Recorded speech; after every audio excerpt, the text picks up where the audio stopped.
창세기 3장 1절에서 6절까지 말씀입니다. 창세기 3장 1절에서 6절까지 말씀입니다. 제가 한 절, 여러분들이 한 절 같이 교독하도록 하겠습니다. 그런데 뱀은 여호와 하나님이 지으신 들짐승 중에 가장 강교하니라. 뱀이 여자에게 물어 이르되 하나님이 참으로 너희에게 동산 모든 나무의 열매를 먹지 말라 하시더냐? 여자가 뱀에게 말하되 동산 나무의 열매를 우리가 먹을 수 있으나 동산 중앙에 있는 나무의 열매는 하나님의 말씀에 너희는 먹지도 말고 만지지도 말라 너희가 죽을까 하노라 하셨느니라. 뱀이 여자에게 이르되 너희가 결코 죽지 아니하리라. 너희가 그것을 먹는 날에는 너희 눈이 밝아져 하나님과 같이 되어 선악을 알 줄 하나님이 아심이니라. 여자가 그 나무를 본즉 먹음직도 하고 거함직도 하고 지혜롭게 할 만큼 탐스럽기도 한 나무인지라. 여자가 그 열매를 따먹고 자기와 함께 있는 남편에게도 주매 그도 먹은지라.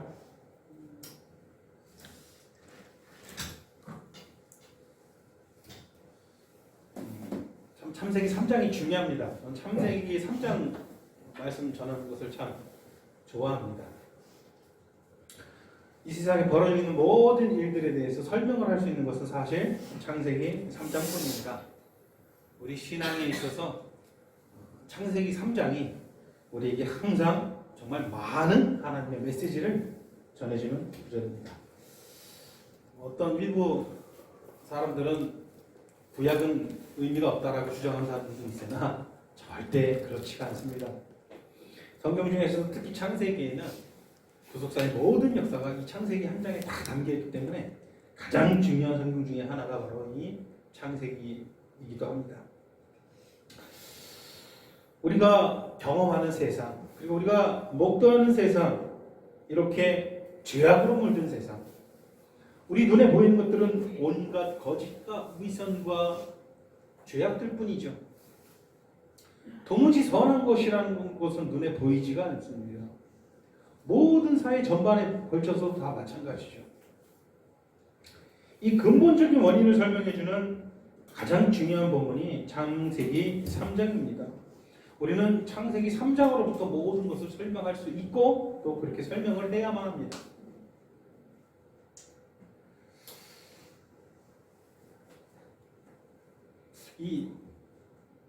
저는 어린 적에 저는 참 그 만화를 좋아했어요. 텔레비전에 주는 만화. 왜 그때 궁금했어요. 왜 어른들은 만화를 재미없어 할까? 이렇게 재밌는데 도대체 왜 어른이 되면 만화를 재미없어 할까? 왜 어른들은 재미없는 뉴스를 볼까? 근데 저도 나이가 먹으니 만화가 너무 재미가 없고 항상 뉴스만 보게 되더라고요. 다른 거는 일체 보지는 않고 그냥 뉴스만 보게 되는데 뉴스를 보다 보면은 세상이 너무나도 죄악되어 있다. 너무나도 거짓으로 물들어 있다. 너무 찌들어 있다. 도저히 구제불능이라는 생각이 듭니다. 제 안에 있는 죄악을 볼 때도 그렇지만 뉴스를 볼 때마다 더 심하게 그런 것들을 느낍니다. 150명이라는 사람이 죽은 이 끔찍한 참사를 가지고도 이 세상이 너무 정상이 아니다. 정상이 아니다. 사람이라는 것은 알지도 또 만나지도 못한 인격적으로 아무런 교제가 없는 그냥 전혀 모르는 이런 사람들이 어딘가에서 내가 가보지 않은 어떤 장소에서 그렇게 죽었다라는 뉴스를 듣죠. 그 마음이 어떻습니까? 마음이 어때요, 여러분? 슬프죠? 슬프고 좀 놀라고 좀 깜짝 놀라고 어떻게 이런 일이 있을 수 있나 이런 생각이 들죠. 그러나 내가 아는 사람처럼 실제로 감정적으로 깊은 애도를 하는 게 사실 가능하겠습니까? 가능하지는 않죠. 왜냐하면 내가 전혀 모르는 사람이기 때문에. 근데 온 세상이 그런 애도를 강요하고 애도하지 못하는 사람을 막 인간 이하의 사람으로 막 취급을 하면서 위선을 떨고 있는 모습들을 볼 때 그거 가지고 막 정쟁을 하고 서로 네가 맞느니 내가 맞느니 이런 모습들을 볼 때 이 세상이 참으로 구제불능이고 솔직함과 진솔함이라는 것은 완전히 사라졌구나. 그런 생각이 좀 듭니다. 모든 게 삐뚤어져 있어요. 교육, 행정. 물론 하나님께서 감사하게도 이 세상을 유지시켜 주시고 사람들을 살게 하시기 때문에 이 세상엔 법이라는 게 있고 이 세상엔 과학이라는 게 있고 기술이라는 게 있고 그래서 사람들이 아프면 병원 가서 치료도 받고 좋은 환경에서 교육도 받고 여러 가지들을 마련해 주셨지만 이 모든 것에 인간의 제약이 다 곳곳에 스며들어서 모든 것이 찌들어 있음을 발견한다는 것이죠.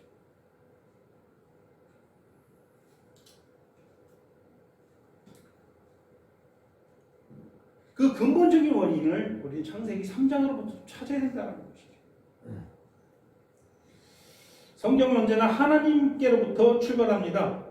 하나님이 만물을 만드셨다라고 선포합니다.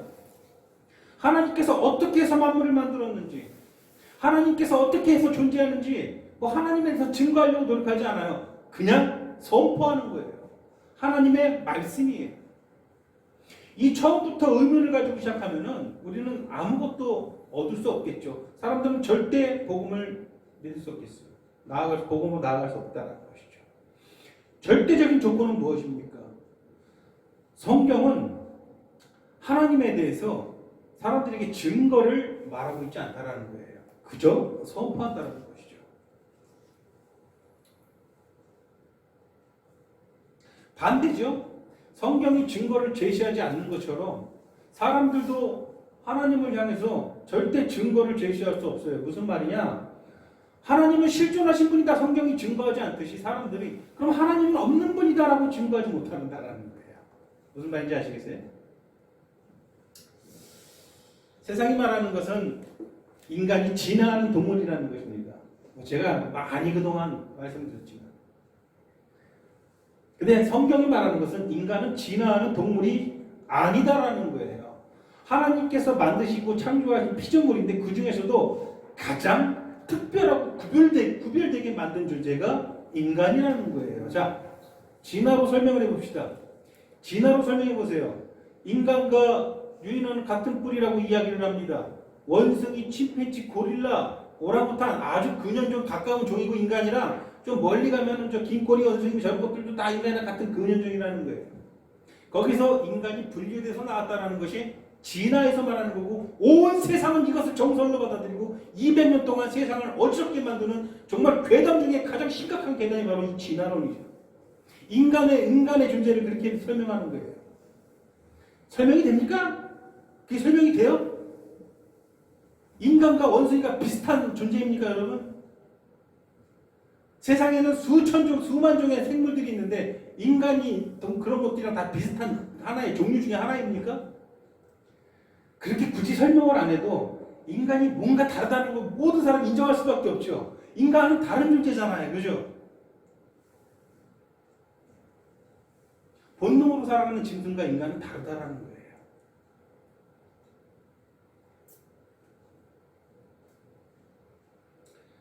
이 모성이라는 것은 놀랍습니다. 모든 동물들은요, 이 끔찍한 모성으로 자기 새끼를 잘 기르려고 노력을 해요.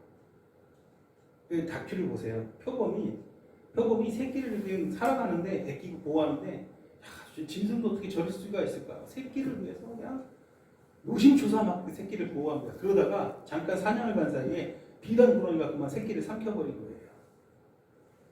그래서 비단구렁이에서 뱃속에서 새끼를 빼려고 막 노력을 하다가 결국은 비단구렁이 도망가고 어미 표범은 바로 발정이 납니다. 다시 교미돼서 다시 새끼를 가져요. 새끼를 사랑하고 보호하는 듯 보이지만 인간의 기준에서는 본능에 의해서 모성 본능에서 새끼를 보호하는 것이지 새끼와 어미 간에 인격적인 그런 것도 존재하지 않고 또 상호 간에 인격적인 것들은 존재하지 않는다는 게 동물들의 세계예요. 어떤 동물도 상호 간에 인격적인 교류가 존재하지 않아요. 그냥 본능이에요. 우리가 고등한 동물이라고 생각하는 저희 침팬지나 오랑우탄 다 마찬가지예요. 인간은 특별하죠. 진화론은 설명해 주지 못해요. 왜 인간만 특별한가? 왜 인간만 특출한가? 그냥 우연의 산물이라는 거예요. 자연 도태의 원리에 의해서 좀 떨어지는 것들은 도태되고 우수한 것들만 계속 살아남아서 진화가 됐다라는 거예요. 왜 인간만 그렇게 진화되고 다른 동물들은 다른 동물은 도태되지 않았습니까? 제가 말하고 싶은 것은 무엇이냐? 성경이 설명해 준다는 거예요. 하나님께서 모든 만물을 지으시되 인간만 특별한 존재로 만들었다라는 거예요. 믿으십니까? 어떻게 우거지로 저런 말도 안 되는 이론을 신봉하면서 하나님을 부정합니까? 왜 그렇습니까? 죄악 때문에 그렇습니다.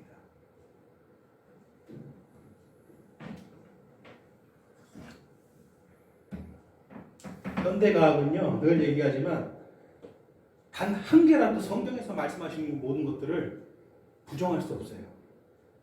성경이 틀리다라고 증거를 못 찾아요. 사람이 그렇게 좋아하는 과학은. 그럼에도 불구하고 여전히 진화만을 신봉하고 성경을 외면하는 것이 세상이죠. 이 세상의 실상을 보면은 죄의 보편화예요. 사람들은 자연스러운 일이라고, 사람들은 당연한 일이라고 생각하는 것들이 다 사실 죄악 덩어리들인데, 사람들은 그 죄악 덩어리들을 보면서 이것은 자연스러운 것이라고 인식하기 시작하는 거예요. 대표적인 게 뭐가 있어요? 동성애죠. 여러분, 동성애가 정상적인 일입니까? 얼마나 추악합니까? 사람 안에 있는 삐뚤어진 성욕의 발로 아닙니까? 발상 아닙니까? 동성애하는 사람들 보세요. 제가 자세히 알아보는 것 자체가 구역질이 나서 알아보지 않지만 대충 알아보잖아요. 동성애만 하는 사람들 별로 없어요. 동성애도 하고 이성 간의 관계도 갖고 아주 그냥 자기 하고 싶은 대로 하면서 나는 날 때부터 이렇게 태어난 존재다 그러면서 사회로부터 인정을 받으려고 노력을 하는 거예요. 그 추악한 삐뚤어진 성욕을. 근데 사회는 그것을 어떻게 해주죠? 인정을 해주는 거예요. 죄의 보편화예요. 누가 봐도 추악한 죄악인데 죄가 아니다라고, 자연스러운 일이라고 사람들은 받아들이기 시작하는 거죠. 이 세상이 그렇습니다. 삶의 모든 영역에서 다 그렇습니다.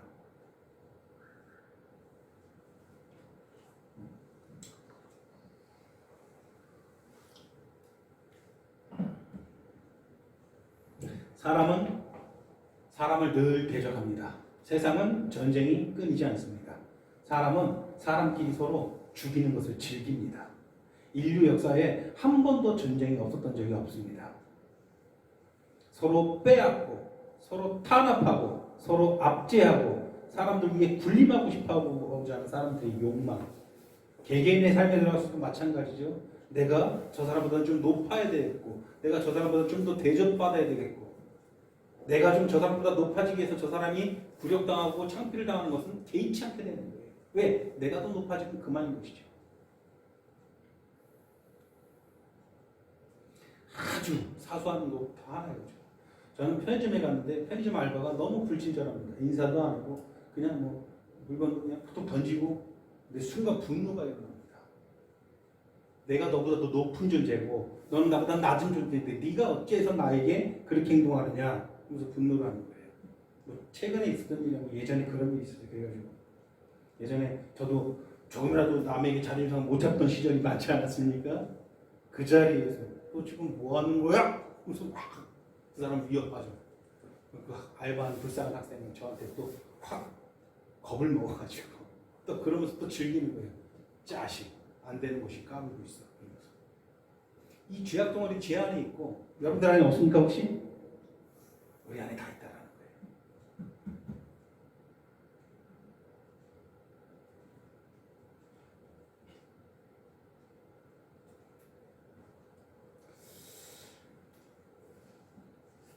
성경에 의하면 세상이 이치적이 된 것은 눈에 보이는 모든 것이 다 삐뚤어져 있고 죄로 물들어 있고 위선으로 물들어 있는 이 이유는 아담의 죄 때문이라고 설명을 합니다. 누구의 죄요? 아담의 죄 때문에. 아담의 죄 때문에 세상이 이 지경이 되었다라고 이야기를 하고 있습니다. 아담이 죄를 지었고 그와 함께 우리 모두가 죄인이 되었다라고 이야기를 합니다. 아담이 죄를 지어서 뭔가 어떤 그 애매모호한 아담의 무언가가 우리 안에 들어온 게 아니라 아담이 지은 그 죄가 그대로 그냥 문자적으로 그대로 우리 죄가 되었다라고 이야기를 합니다. 아담이 지은 그 첫 번째 죄가 아담만 지은 죄가 아니라 똑같이 내가 지은 게 됐다라고 설명을 하는 거예요. 억울합니까? 성경이 말하는 것은 그거예요. 아담이 지은 죄가 내 거기 때문에 그에 대한 모든 책임과 그에 대한 모든 현상들이 다 그대로 우리 안에서 발현되는 거예요. 그럴 때 사람들이 상당히 중요해요. 아담은 도대체 무슨 죄를 지었고 이 죄가 도대체 무엇인가?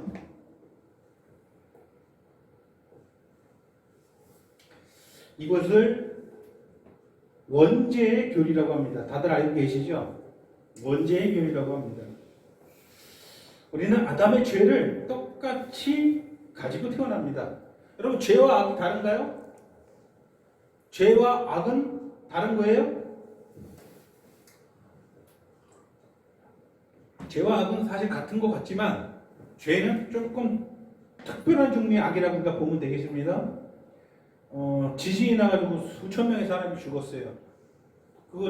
그 지진은 죄예요, 악이에요? 지진 자체가 수많은 사람을 죽이잖아요. 그럼 지진은 악이죠, 분명히. 근데 악이라고는 할 수 있겠지만 죄라고는 할 수 없죠.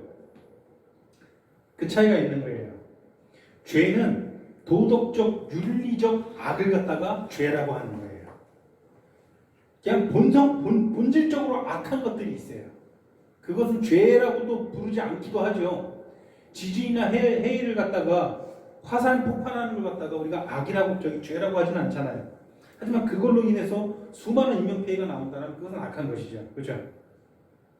그렇다면 도덕적, 윤리적 악을 우리는 죄라고 합니다. 도덕적, 윤리적 악을 어떻게 규정합니까? 하나님과의 관계에서 규정해요. 하나님과의 관계에서 내가 하나님 앞에서 하나님과의 관계에서 도덕적, 윤리적, 세상에서 말하는 도덕, 윤리를 말하는 게 아니라 하나님과의 관계에서 도덕적, 윤리적 악을 저지르는 것을 죄라고 하는데, 그렇다면 하나님과의 관계에서 도덕적, 윤리적 악을 규정하는 것은 뭐냐? 바로 하나님의 율법이라는 거예요. 하나님의 선한 법이 있고 하나님의 뜻이 있는데 그것과 관련해서 내가 그것을 어겼을 때 도덕적, 윤리적으로 악을 행하는 것이고 그것을 우리는 뭐라고 한다? 죄라고 합니다.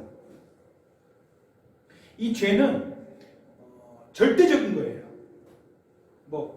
이 죄는 어느 정도 여기 중앙이 딱 있고 이 정도 흘러간 게 아니라 완전히 끝에 있는 거예요. 무슨 말인지 아시겠어요? 자, 다시면서 죄는 흑과 백 중에 어딜까요? 흑이에요. 죄는 약간 흑이긴 흑인데 약간 밝은 흑, 회색 이렇게 존재하지 않아요. 그냥 흑이에요. 절대적인 거예요. 죄는 절대적인 것은 뭘 얘기하면 적극적이라는 거예요. 적극적이라는 것은 뭐예요? 적극적으로 그것을 추구하게 된다는 거예요. 인간들이 죄를 추구하게 된다는 거예요. 그게 죄의 본질이에요. 모든 인간은 죄를 가지고 있어요. 적극적으로 그것을 뭐한다? 추구한다는 거예요. 그러니까 세상이 이렇게 된 거예요. 세상이 이렇게 될 수밖에 없는 거예요. 여러분들에게 세계사를 공부하라고 말하고 싶진 않지만 저는 세계사에 대해서 관심이 많고 또 나름 혼자서 공부도 많이 합니다. 세계사를 보다 보면 인류 역사는 그야말로 끔찍합니다. 유럽 사람들이 아프리카에 가서 저지른 만행들을 한번 보십시오. 남미에 가서 저지른 만행을 보세요. 우리나라 안에서 일어났던 수많은 사건들을 한번 보세요. 얼마나 끔찍한지 모릅니다. 죄는 적극적입니다.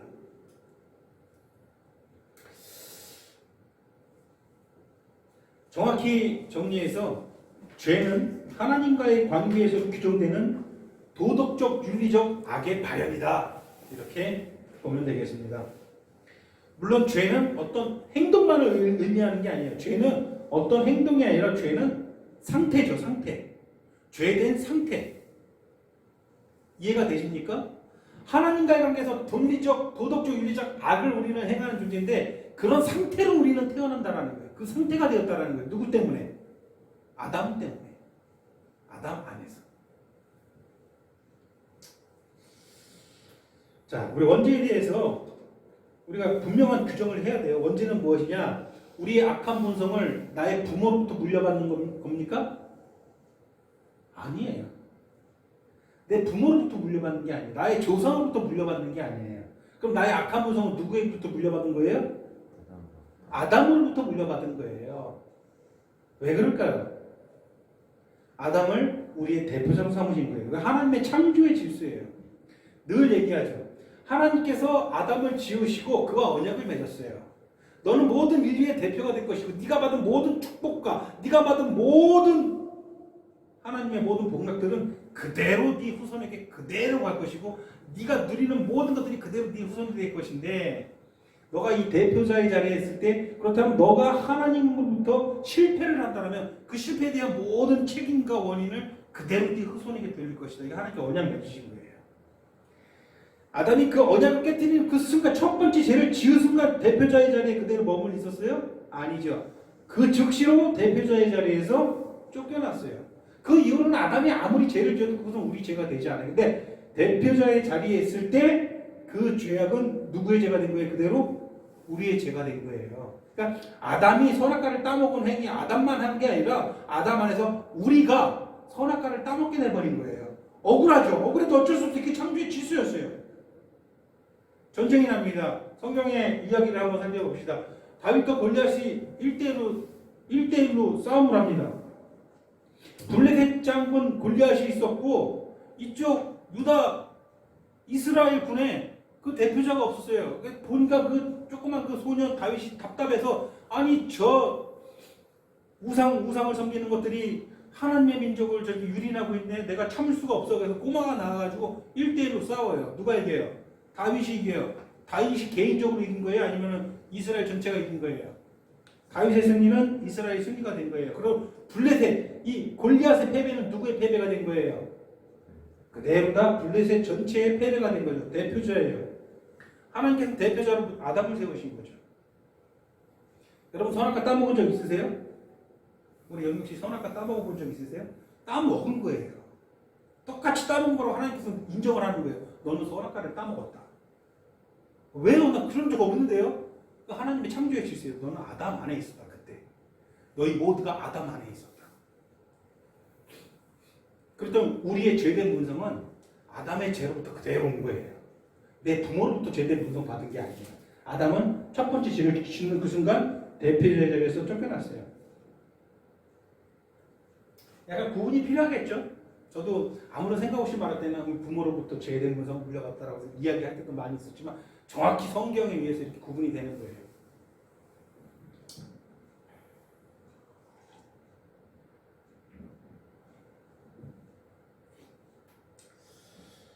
성경은 아담의 이 첫 번째 범죄, 오직 이 첫 번째 죄만이 우리에게 전가된다고 이야기합니다. 아담의 이 첫 번째 죄만 언급하죠. 다른 우리 조상들의 죄에 대해서 언급하지 않잖아요. 오직 이 아담의 첫 번째 죄만 우리에게 전가한다는 거예요.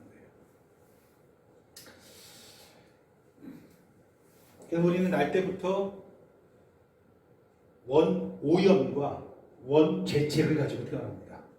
원오염이라는 것은 두 가지는 아니죠. 전적 부패, 전적 무능. 이건 절대적인 거예요. 회색이 아니고 완전히 끝에 있어요. 전적으로 부패한 존재로 태어난다는 거예요. 전적으로 부패, 전적으로 악한 존재로 태어난다는 거예요. 그 죄 때문에. 그리고 전적 무능, 아무런 능력이 이 죄 앞에서 이 죄를 해결할 수 있는 능력이 없다라는 거예요. 능력이 없어요. 어릴 적에 아버지의 폭정을 보면서 자란 아들이 장성에서 나는 우리 아버지가 한 것은 절대 따라하지 않을 거야. 내가 다른 것 몰라도 우리 아버지만큼만 하지 않을 거야. 따라하지 않을 거야. 하지만 그에게는 전적 무능이라는 죄의 본성이 있어서 죄를 어떻게 할 능력이 없어요. 저는 어릴 적에 저희 아버지께서 술을 참 많이 드시고 술 먹고 참 무서운 것들을 많이 보여주셔서 저는 정말 어릴 적부터 굳게 다짐을 하고 자랐어요. 나는 이 다음에 커서 절대 술을 먹지 않을 것이다. 그럼 웬걸 이미 고등학교 시절부터 그냥 술에 꽐라가 돼서 그러는 내 모습을 보게 됐죠. 할 수가 없어요. 어떻게 무능이에요. 죄에 대해서 어떻게 할 수 있는 능력이 없게 된 거예요. 인간은 그게 싫든 좋든 전적 무능의 상태가 됐고 또 전적 부패의 상태가 된 것이죠. 이게 원오염이에요. 이게 아담으로부터 그대로 물려받은 우리의 본성이에요. 어떤 인간도 마찬가지예요. 왜 그런 말이 있죠. 세상에서 이것은 인류 보편적인 진리예요. 절대 권력은 절대 무엇이다? 절대 부패다. 이것은 진리예요. 사람이 절대적으로 권력을 갖게 되면요, 아무리 안 그런 사람도 권력을 갖게 되면은 전적으로 부패하게 돼 있어요. 전적으로 부패해요. 역대 대통령들 보세요. 뇌물 안 받는 대통령 단 한 명이라도 있습니까? 단 한 명이라도 없어요. 아무리 천명결백한 사람이라도요 대통령이 되고 나라 최고의 권력자가 되면요 뇌물 받아요. 여러분들이 대통령 되면 안 그럴 것 같아요? 다 똑같다라는 거죠. 사람은요 전적 부패의 본성을 가지고 있어요.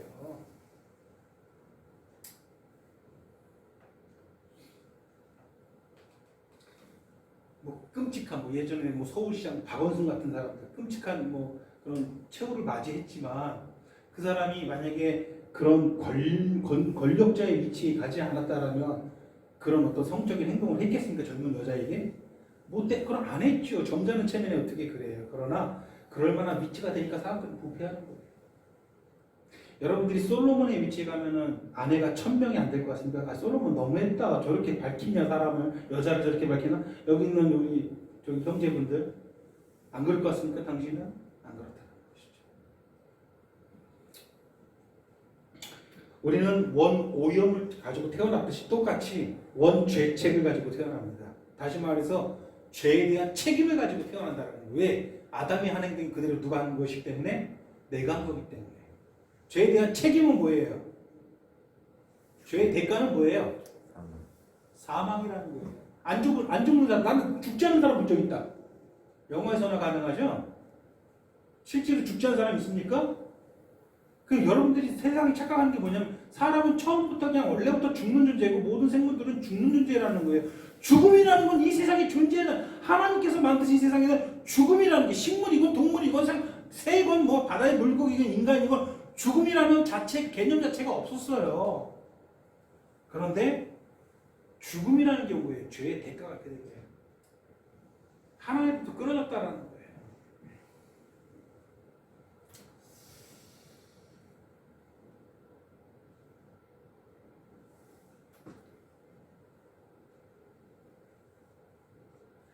그런데 성경은 아담의 이 반대편에 우리 주 예수 그리스도께서 계신다라고 주장을 한다는 거예요. 그게 성경이 말하는 거예요. 다시 말해서 우리의 새로운 대표자로 누구 한 사람을 하나님께서 보내주셨다는 거예요. 그게 누구예요? 첫 번째 우리의 대표자는 누가 되었어요? 아담이었어요. 아담 안에서 우리는 죽음을 가지게 되었어요. 죄의 결과를 가지게 되었어요. 그러나 새로운 대표자 안에서 무엇을 얻게 된다는 거예요? 생명을 얻게 되었다. 구원을 얻게 되었다. 이게 성경의 이야기입니다.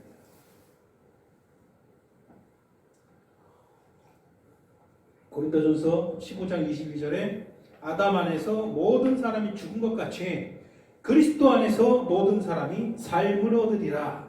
이것을 선포하는 겁니다. 믿으십니까? 첫 사람은 죽음을 물려주었고 둘째 사람은 생명을 물려주었습니다.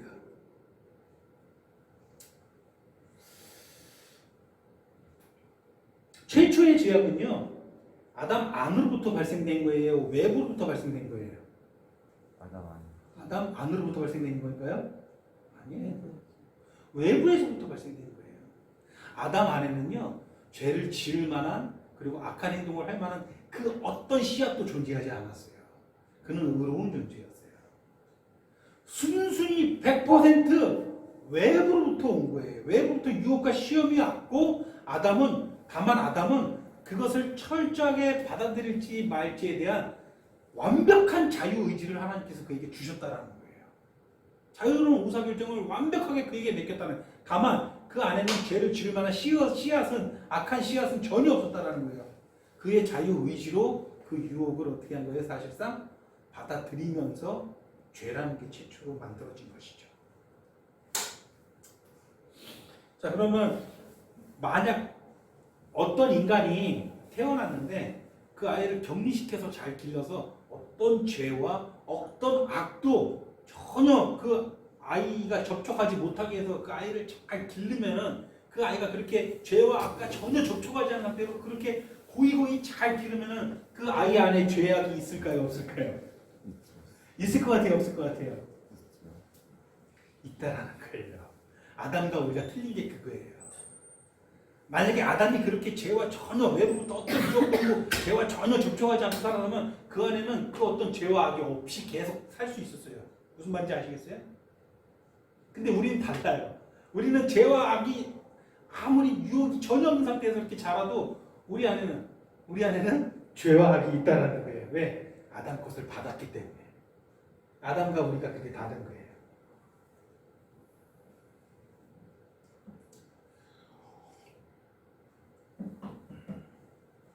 단지 아담에게는 유혹과 시험이 다 다가왔고 그의 완벽한 자유의지로 그것을 유혹을 받아들여서 첫 번째 죄악을 저지르게 됐고 그 첫 번째 죄악을 저지르는 순간 아담 안에 있는 모든 인류는 완전히 끝장나고 그냥 죽어버리는 존재가 된 거고 사실 거기서 끝장났어야 되는데 이상하게도 하나님께서는 인류를 거기서 끝장내버리지 않고 그대로 지워버리지 않으요 계속 자손을 낳고 번식하게 했다는 거예요. 그리고 이 죄에 대한 이 결과가 즉각적으로 나타나는 것도 별로 없어요. 뭐 즉각적으로 나타나는 거는 뭐 여자가 아기 날 때 뭐 힘들어했던 거 이런 거 그죠? 죄를 짓는 그 순간부터 원래 지금 우리가 여러분들이 알고 있는 출산이라는 것은 하나님께서 계획하시고 만드신 그런 방식이 아니에요. 죄의 결과는 즉각적으로 인간이 겪게 되는 고통이죠. 그리고 땅에서는 가시덤불과 엉겅퀴를 내게 있죠. 땅이 메말랐어요. 원래 땅에서는 인간에게 상상도 할 수 없는 풍성한 먹거리를 아주 풍성하게 내게 돼 있는 게 원래 하나님의 창조의 그 모습인데 그건 망가진 거 그게 즉각적인 결과고 나머지 인간의 육체적인 것들은 즉각적으로 나타나지 않았어요. 뭐 사람이 즉각적으로 죽거나 즉각적으로 병들거나 뭐 능력과 지혜를 그 지각을 잃어버리거나 그러지 않았어요. 실질적으로 처음에 죄를 지었지만 아담과 그 후손들은 한동안 몇 년 살았어요. 성경에 비하면 거의 1000년 가까이 살았죠. 육체적인 즉각적인 결과는 사실상 없는 듯 보이는 것처럼 보여요. 그렇게 됐어요. 점점 죄의 결과가 육체적으로 많이 나타나게 되었지만 지각적으로도 마찬가지죠. 지식적으로도 마찬가지죠.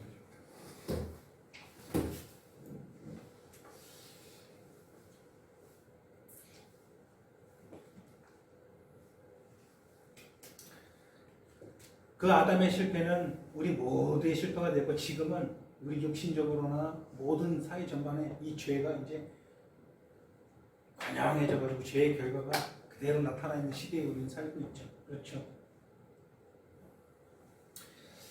아담의 죄를 그대로 받은 것이기 때문에 아담과 똑같은 짓을 모든 인간들은 그대로 하고 있는 특징이 있어요. 이게 이 세상의 삶의 특징이에요. 아담이 한 짓을 똑같이 하고 있는 거예요. 왜? 그 죄를 그대로 물려받았기 때문에. 그러면 아담이 했던 짓의 본질이 무엇인지 우리는 정확하게 파악을 해야 되겠죠. 그렇죠. 첫 번째 대표적 아담에게 하나님께서는 복을 주시되 아주 복에 복을 주셨어요. 그렇죠. 사람이 상상할 수 있는 모든 축복을 그에게 다 쏟아 부어 주셨다라는 거예요.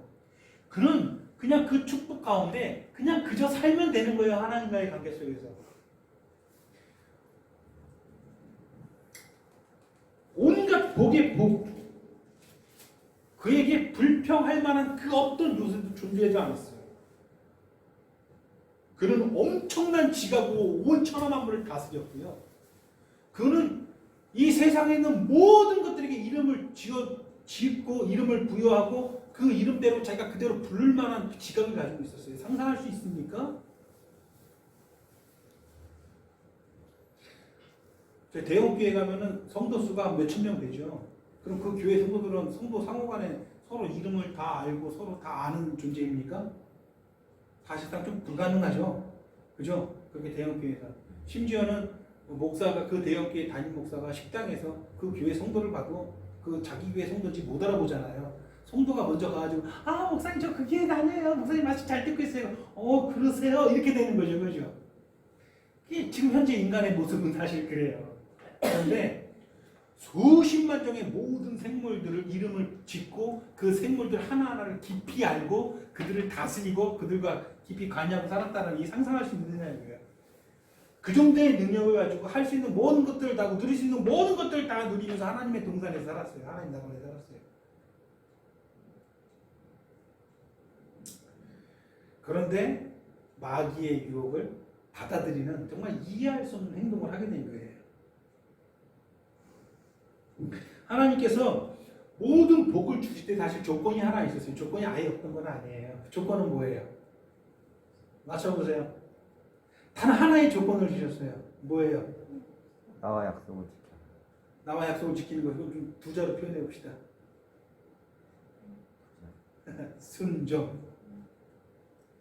순종이에요. 순종. 하나님께서 선악과 그건 하나님과의 관계에서 순종의 관계, 하나님과의 인격적인 관계를 갖고자 하는 하나의 상징물이에요. 선악과를 만드셨어요. 왜 만드셨어요? 인간 시험하고 싶어서 만든 거예요? 아니에요. 너가 다 누려라. 너는 나의 대리자다. 너는 나를 대신해서 모든 것을 다 다스리고 너는 나를 대신해서 모든 것을 다 누리고 내가 다 줄 것이다. 너는 나의 모습으로 창조된 나의 사랑이요 나의 전부다. 이렇게 하나님께서 해주셨어요. 다 주셨어요. 누리면 되는 건데 단 너가 나간에 나는 너의 창조이고 너는 나의 피조물 아니겠느냐. 너는 나에게 순종하고 너는 나를 의심하지 말고 나를 신뢰하라. 우리가 서로 그런 관계를 갖자.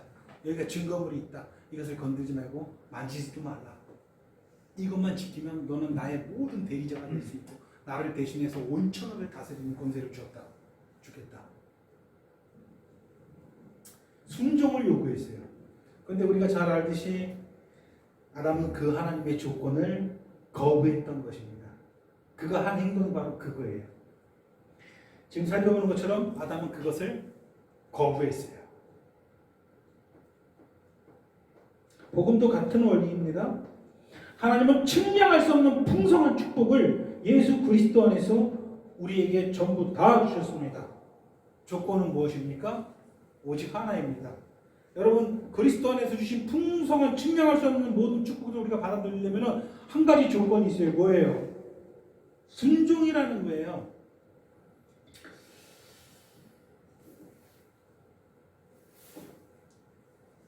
그런데 복음과 아담과 하나님이 맺은 언약과 복음을 통해서 맺은 언약은 약간 다르죠. 아담과 하나님께서 맺은 언약은 아담의 직접적인 순종이 있었어야 되는데 복음은 그렇지 않아요. 똑같은 조건은 마찬가지예요. 인간은 순종을 해야지 하나님께서 주신 것들 누릴 수가 있는데 인간이 순종을 할 수 없는 존재임을 하나님께서는 아셨어요? 모르셨어요? 아셨다라는 거예요. 이 모든 그리스도를 통해서 독생자를 보내셔가지고 엄청난 축복을 아담에게 주었던 훨씬 이상의 것을 다시 주시기로 하나님께서 계획하셨는데 똑같은 하나님은 변치 않는 분이잖아요. 똑같은 하나님의 조건은 동일했어요. 아담과 뭐예요? 순종이에요. 근데 그 어떤 인간도 순종할 수 없다는 것을 하나님께서는 잘 알고 계셨죠. 죄를 짓기 전에 아담도 순종 못했는데 죄를 가지고 태어난 인간은 더더욱 순종 못할 것을 너무나도 잘 아셨다라는 겁니다. 복음의 특별한 점이 바로 여기서 나옵니다. 하나님께서 주신 풍성한 축복은 사실 무엇입니까? 우리가 받는 축복은 뭐예요? 그리스도 안에서 받는 축복은 거룩하신 하나님, 영존하신 아버지, 전능하신 평강의 왕, 그분이 우리의 무엇이 된다는 거예요? 아버지가 된다는 거예요. 우리가 그분의 자녀가 되는 권세를 받게 된다는 거예요. 믿으십니까? 이게 믿을 수가 있는 일입니까 도대체? 성경에 의하면 자녀이면 또한 무엇이다? 상속자다. 우리가 영존하신 아버지의 상속자가 된 이거는 아담이 낙원에서 누렸던 거와는 비교도 할 수 없는 축복입니다. 막 심장이 터질 것 같지 않습니까?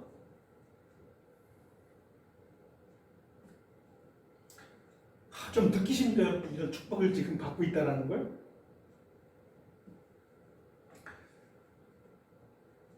그러나 우리는 이런 엄청난 것들이 눈앞에 있음에도 불구하고 순종이 됩니까? 안 됩니까? 순종이 안 돼요. 우리는 전적 무능이에요. 전적 부패예요. 이 엄청난 우리가 상상할 수도 없죠. 파악할 수도 없어요. 사실 그만한 축복을 받았음에도 불구하고 그게 순종이 안 되는 거예요. 그럼 그런 거 다 예비하시면 뭐 하십니까? 순종이 안 되니까. 근데 복음이 탁월한 게 복음의 특별한 점이 무엇이에요? 하나님, 창조주 하나님, 당신 성자 그리스도께서 직접 우리와 똑같이 되셔서 우리를 대신하기 위해서 순종이 안 되는 우리를 대신해 주기 위해서 우리랑 똑같은 모습으로 가장 낮고 미천한 모습으로 이 땅에 한 인간으로 내려오셨다라는 거예요. 이게 복음이에요. 믿으십니까? 우리 대신 직접 다 해주시기로 한 거예요. 하나님께서. 너희가 안 되니까. 왜 도살장에 끌려가는 저 연약한 어린 양처럼 인간에게 유린당하고 저렇게 십자가에 찍히셨습니까? 왜 창조주 하나님께서 결코 수치와 모욕을 당할 수 없는 전지전능한 그 하나님께서 왜 인간이 되셔가지고 그렇게 무기력한 어린 양이 찢기는 것처럼 찢기셨습니까? 작정하신 거예요. 너희 대신 내가 직접 다 할 것이다. 너희가 못한 거. 믿으십니까? 그런데도 세상은 여전히 거부하는 거예요. 그런데도 이게 이 비천함한 세상의 모습이에요. 그러면서 동성애를 합법으로 하느니 보면서 지네들끼리 잘났다고 저렇게 살아가는 거예요.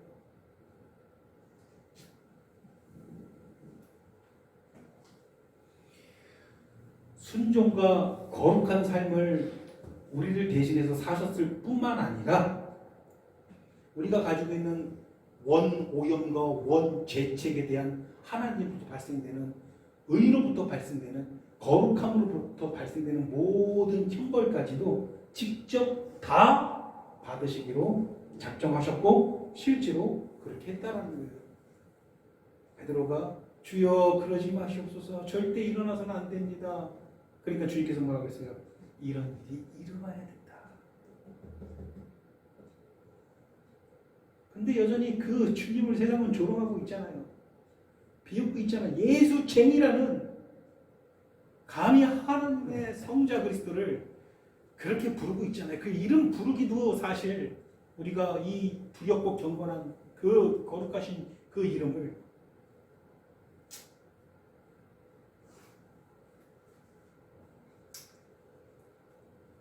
직접 다 받으시고 그 공로를 그의 사랑하는 자들에게 그대로 다 던져주시는 겁니다. 믿으십니까? 그분이 하신 모든 것들은 여러분들의 것이 되어버린 거예요. 이제 너희가 할 수 없으니 내가 다 해주었다라는 거예요. 이게 복음입니다. 이게 에덴에서 하나님이 아담과 맺으셨던 것과 본질적으로 다른 거예요. 아담, 너 안에 악과 죄가 전혀 없기 때문에 너는 할 수 있다. 너는 할 수 있다. 그러나 그는 실패했어요.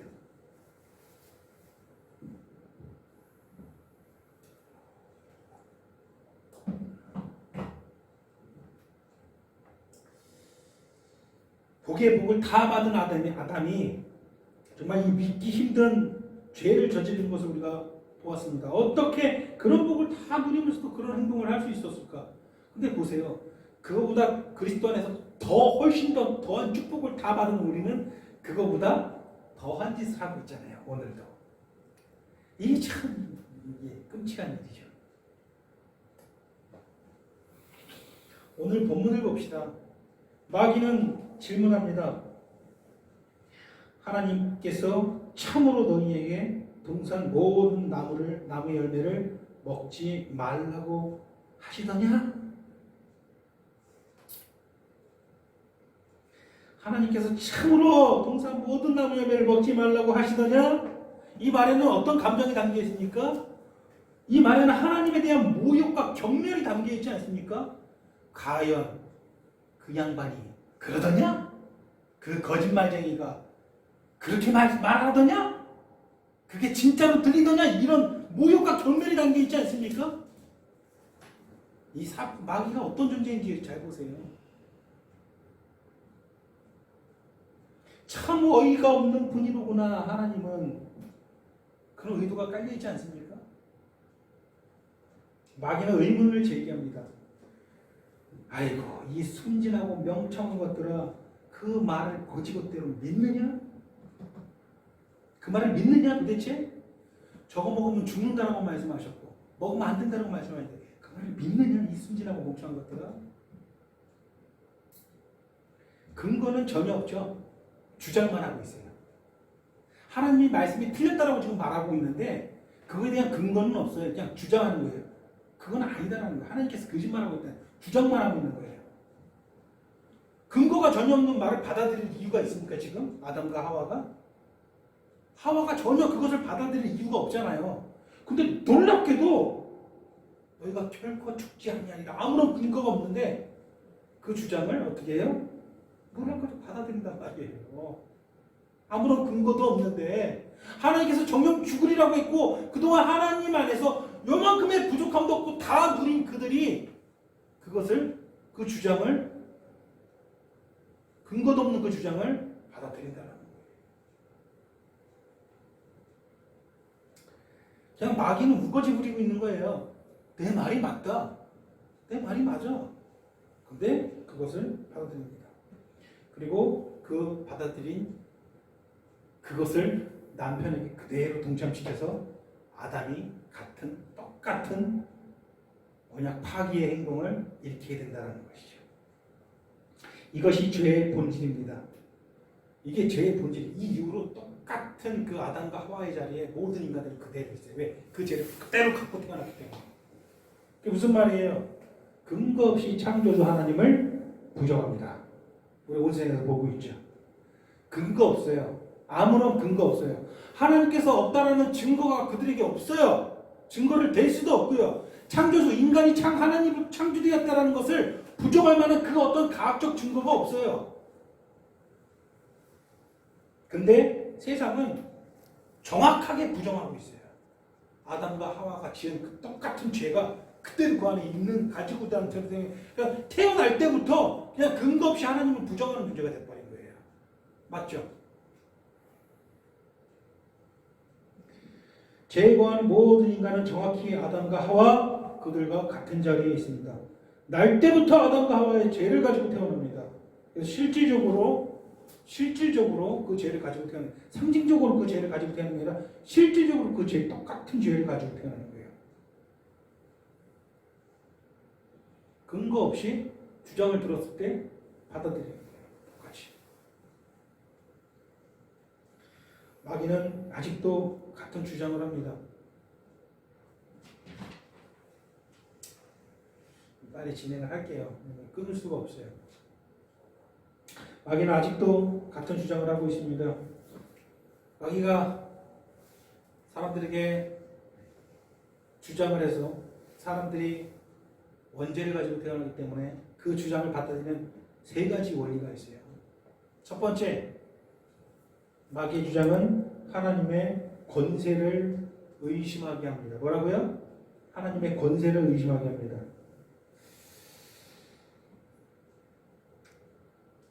마귀가 하는 말은 뭐예요? 네 생각과 네 판단이 우선이야. 네가 이렇게 판단하고 네가 네 생각 가지고 이 선악과를 따먹는데 하나님께서 뭘 어쩌겠어? 하나님께서 뭘 어쩌겠어? 아무것도 못하셔. 거짓말하는 거기 때문에 먹어도 돼. 안 죽어. 너가 하나님과 같이 될 거야. 하나님의 권세에 의문을 품기 시작합니다. 하나님의 영광과 그분의 권세를 전혀 지금 바라보지 않게 되는 거예요.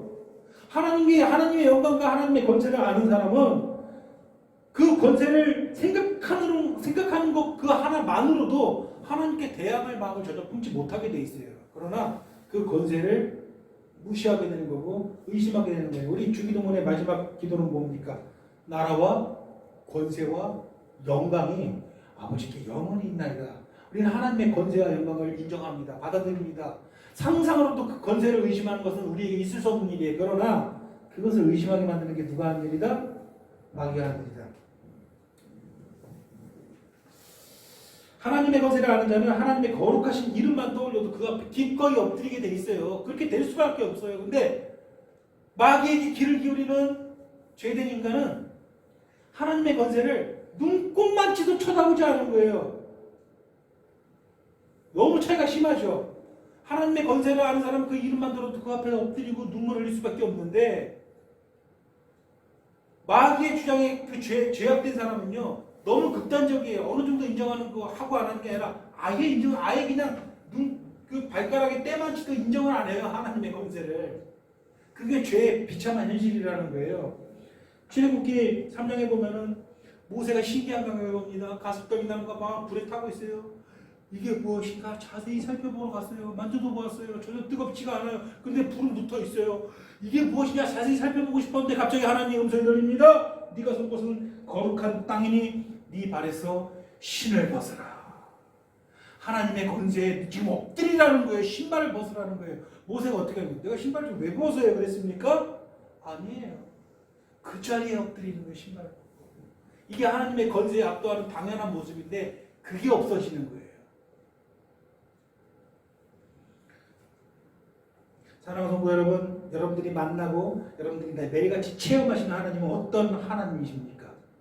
어떤 하나님이세요? 어저께도 하나님과 동행하셨습니까? 나는 어저께는 하나님과 동행하지 않아서 손 한번 들어보세요. 어제도 오늘도 하나님과 함께 계십니까? 나는 하나님과 늘 함께 있다. 함께 계시죠? 어떤 하나님이십니까? 참되신 우리 아버지 아니십니까?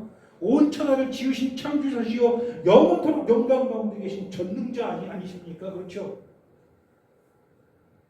결코 피곤하거나 곤비하거나 지치지 아니하시는 분, 지극히 거룩하신 지존자 아니십니까? 그러나 마귀는 여전히 속삭입니다. 계속 주장만을 하고 있습니다. 하나님은 아무것도 아니야. 그러니까는 모든 사람들은 날 때부터 그 하나님의 권세에 의해서 만들어진 존재임에도 불구하고 전혀 그 권세와 영광을 거들떠도 보지 않는 존재가 된 거예요. 세상 사람들 보세요. 하나님의 권세와 영광을 봅니까? 인정합니까? 거들떠도 보지 않죠. 하나님의 권세를 거들떠도 보니까 겁도 없는 거예요. 아무런 두려움도 없어요. 그냥 자기 인생, 자기 죄가 이끄는 대로 살 뿐인 거죠. 이게 참 너무나도 비참하고 너무나도 끔찍한 일이 아니겠습니까? 답답한 일이죠. 저렇게 살면은 저 끝이 뻔히 보이고 본인들도 사실 좀만 한 번만 생각하면 알 수 있는데 그것을 생각 안 한다니까요. 하나님의 권세와 영광은 전혀 그냥 신경 안 써서 사는 거예요.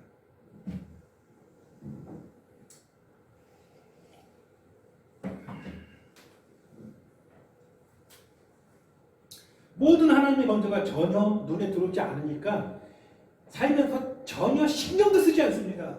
하나님께서 뭐라고 했습니까? 네가 정령 죽으리라. 근데 신경도 쓰지 않아요. 마귀의 말이 그냥 귀에만 늘 들어있는 거예요. 마귀는 뭐라고 얘기했어요? 네가 정령 결코 죽지 아니하리라. 마귀의 주장은 받아들이고 하나님의 권세와 영광은 깔아뭉개는 거예요. 근데 안타깝게도 사람은 어떻게 됩니까? 결코 죽게 된다는 거예요.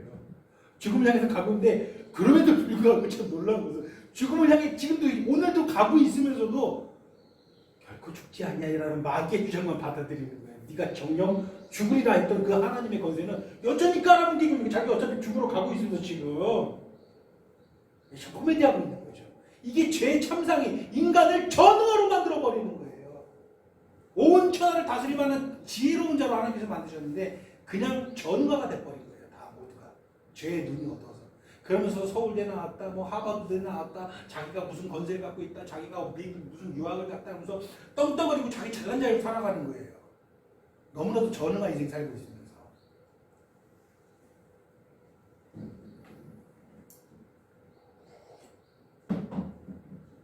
두 번째 마귀의 주장은 무엇입니까? 이거 되게 대단히 중요한 겁니다. 하나님의 헤세드, 곧 하나님의 선하심과 자비와 사랑을 의심하게 만듭니다. 어떻게 그렇게 합니까? 3장 5절에 뭐라고 되어 있습니까? 너희가 그것을 먹는 날에는 너희 눈이 밝아져 하나님과 같이 되어 선악을 알 줄 하나님이 아심이니라. 여러분, 선악을 한다는 것은 무슨 뜻입니까? 우리가 성경 창세기 볼 때마다 늘 마음에 이게 무슨 의미죠? 선악을 한다는 게 무슨 뜻일까? 자, 그럼 히브리 원어를 봐야겠죠? 자, 터브라는 단어예요. 거기 가지고 있는 뜻은 여러 가지가 있어요. 좋은 것, 선한 것, 기쁜 것, 잘 되는 것, 유익한 것. 이 모든 게 이 터브라는 단어에 들어있어요. 이게 선이라고 번역하고 있는 거예요. 그러면 악이라고 번역하고 있는 것은 뭔가? 악, 히브리어로 라라는 단어인데 이 악에는 악한 것, 나쁜 것, 고난, 해로운 것, 슬픈 것, 이 모든 개념이 그 라라는 단어에 다 담겨 있어요. 그러니까 터브, 라, 이 선과 악의 이 모든 인간의 모든 것들이 다 담겨 있다는 거예요. 다시 말해서 전지전능을 의미하는 거예요. 전지전능. 다시 말해서 네가 이것을 먹는 날에 눈이 맑아져 하나님과 같이 되어 전지전능한 존재가 될 것이다 라고 얘기를 하는 것이죠.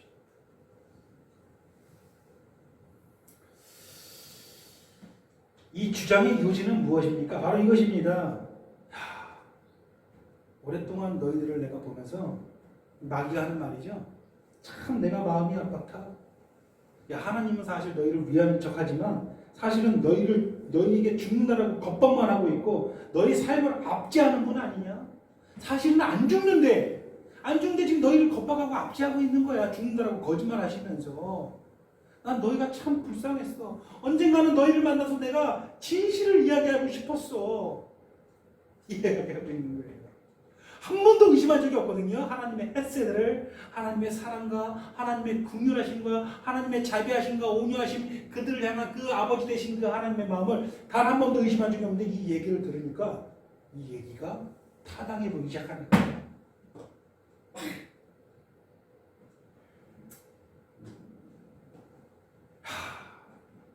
이런 주장, 이 근거 없는 주장을 믿는 거예요.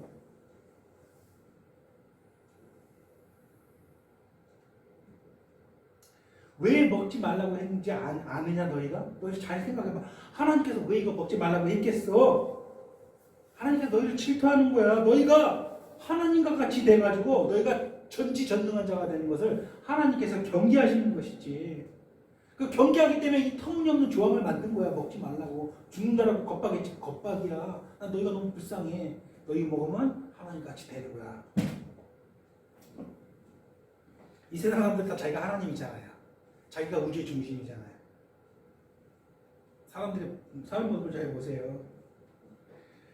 하나님의 헤세드, 하나님의 선하심과 자비와 사랑을 그때부터 의심하기 시작합니다. 참으로 입에 담기도 힘들지만 하나님을 거짓된 존재로 인식하기 시작한 거예요. 처음으로. 하나님은 사랑의 하나님이고 자비의 하나님이고 하나님은 온유의 하나님이고 헤세드의 하나님인데 처음으로 아담과 하와는 하나님을 거짓된 존재로 인식을 한 거예요. 참으로 입에 담기도 부정선이에요. 우리의 하나님을 끝없는 사랑으로 모든 것을 다 주시는 그 하나님. 심지어 우리가 알지만 이 일로 인해서 결국은 독생하신 아들 그리스도를 그렇게 버리시기까지 우리 사랑하시는 그렇게 사랑해가지고 내가 너희를 지었고 나를 꼭 닮은 존재에 너희를 지으면 내게 심히 기쁘구나. 보시기에 심히 기뻤더라. 보시기에 좋았더라. 이렇게 지으신 그 사람이 하나님을 거짓된 존재로 인식하기 시작합니다. 하나님 마음이 얼마나 아팠을까요?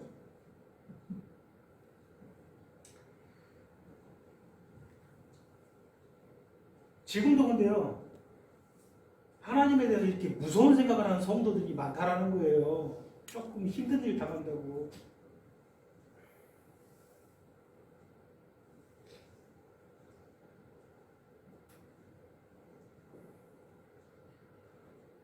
마음 깊숙한 곳에부터 하나님을 거짓된 존재로 인식하는 성도들이 있습니다. 하나님이 자신을 대적한다라고 이야기를 해요. 그렇게 생각을 해요. 자기의 삶을 망치시는 분이라고 하나님에 대해서 인식을 한다는 거예요. 아담의 원죄가 그대로 가지고 있다는 거예요. 하나님이 어떻게 내 인생을 망치시는 분입니까?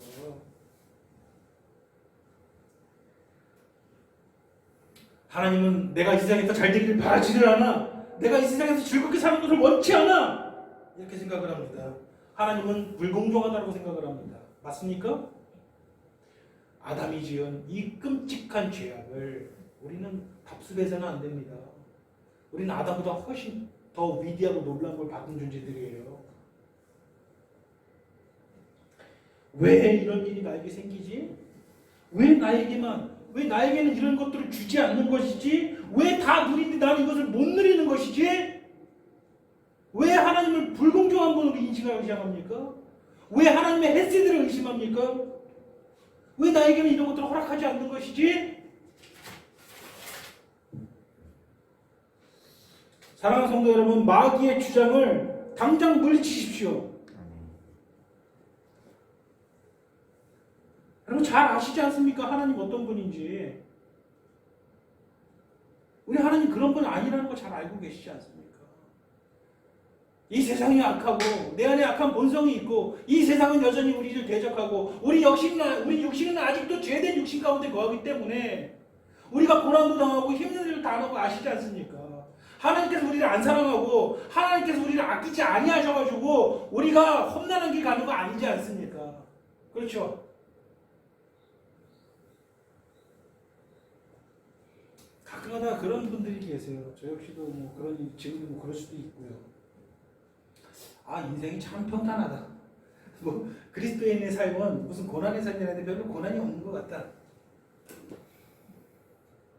그런 생각하지 마세요. 우리 인생 살다 보면은 반드시 환난의 날이 오게 돼 있어요. 고난의 날이 오게 돼 있어요. 그럴 때 늘 마음을 준비하세요. 아, 하나님께서 함께 계시고 하나님께서 나를 사랑하시는구나. 나를 떠나지 않는구나.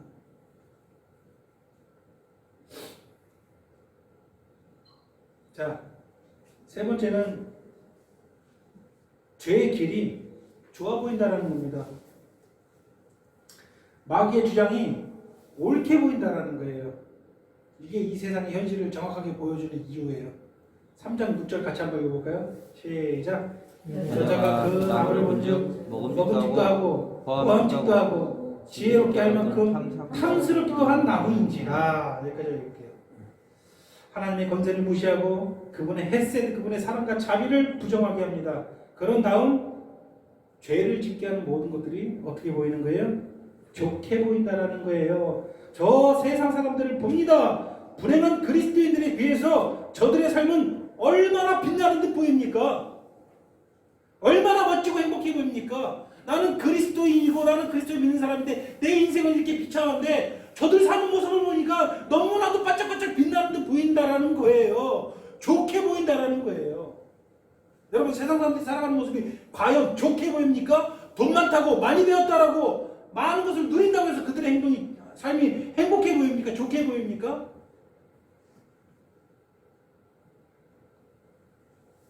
그야말로 그들을 보니까 먹음직도 하고 보암직도 하고 탐스럽기 그지없습니다. 인정하십니까? 아담과 하와가 선악과를 먹을 때 하나님을 완전히 부정하고 떠나겠다는 마음으로 먹은 건 아니었어요. 무슨 말인지 아세요? 그런 마음 조금도 없었어요, 사실. 다만 하나님과의 언약보다 하나님의 생각보다 일부 내 생각과 내 판단이 나에게 더 유익하게 보였던 거예요. 내가 하나님을 떠나 그런 일이 있을 수 없죠. 다만 나도 하나님과 같이 되고 싶어. 그러니까 언약을 파기한 것이죠. 하나님과의 관계 속에서 뭔가를 자꾸 첨가하는 거죠. 내 것을, 하나님이 아니라고 하는 것을, 내 생각을 더 우선으로 여기고. 지금도 똑같죠. 그래, 내 신앙을 온전히 버리자는 것은 아니야.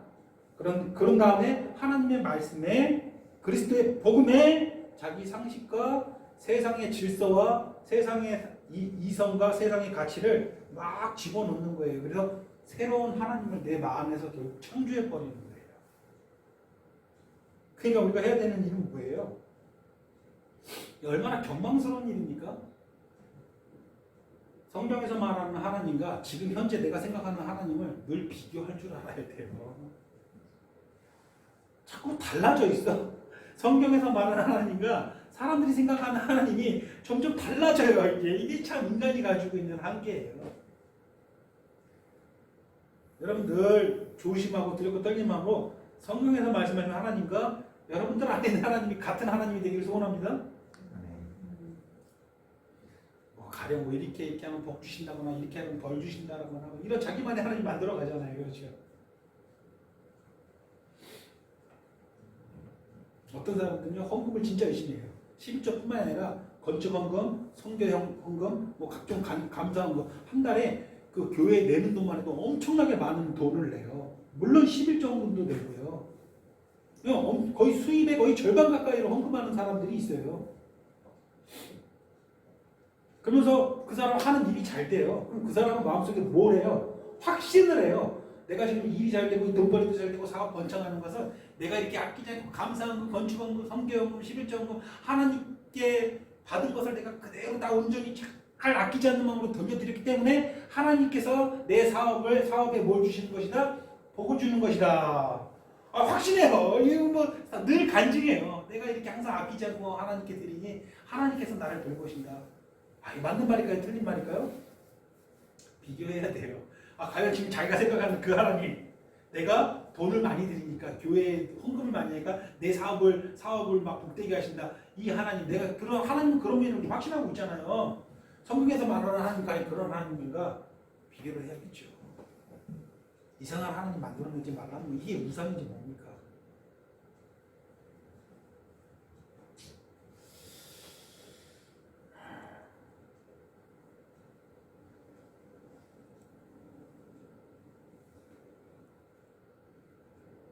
사실 아담이 한 행동은 양반이죠. 우리에 비하면.